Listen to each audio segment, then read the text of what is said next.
This video introduces the operation view of the remote controller. Click Begin to enter Operation View. This is the button for selecting the operation mode, which can be route, manual, fruit tree, route mapping, and fruit tree mapping.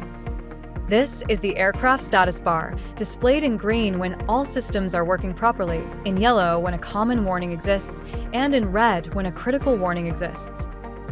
You can click the status bar to access device health, where you can view the status of each system. Clicking a module will display its detailed status information.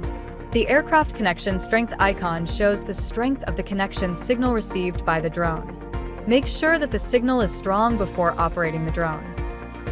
The aircraft positioning signal icon shows the number of serving satellites. It is recommended to operate the drone when the signal of at least 15 satellites can be received. If an RTK signal source is connected, RTK and the satellite quantity will be displayed, and you can click the icon to view the positioning status. Always pay attention to the battery level indicated by this icon during flights to prevent the situation where the drone cannot return home due to a low battery. You can click the icon to go to Intelligent Battery Settings. For this current recommend payload icon, the first number indicates the available payload capacity, while the second number shows the recommended payload.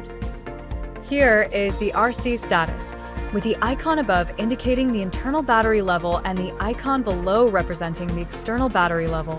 When you click the Add Prescription Map icon, you can either select one from the local device or import one from the cloud. After enabling Measure Tool, you can view the field boundary and the lengths of the start and RTH flight routes on the map. To erase a previous flight path, click the Clean Flight Route icon. Clicking the Center Aircraft RC icon can relocate the drone or home point to the center of the view. You can enable Follow Aircraft to keep the drone at the center of the map view, or disable the option to allow free dragging of the map. Enter the Layer Switch settings. Map Type option allows you to switch between standard and satellite, where the latter is recommended. If you set Overlay HD Map to Personal Account Map, the HD map generated after mapping is loaded and displayed. With Rotate Map enabled, the map adjusts its orientation as you rotate the remote controller. Under Visual Aids, multiple options are available, including horizontal, orientation, and grid. You can select any or all of them. Enabling multitask allows multiple fields to be selected and covered in a single task. These are the main operation buttons. You can click them to perform operations as required. Alternatively, you can use the side buttons for these operations. In the dashboard, the flight and task status parameters of the drone are displayed and updated in real time.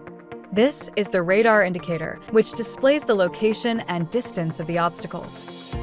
If you click the radar indicator, a setting panel is displayed, where you can enable or disable the multidirectional obstacle avoidance, attitude stabilization, and obstacle bypassing functions. The icon of the disabled function will appear in red. It is recommended to enable all of them during a task. When the drone is in flight, this red line represents the value and direction of the flight speed. This is the FPV Live View. By clicking the view or pressing the button on the right side of the remote controller, you can switch between the map view and the FPV Live View.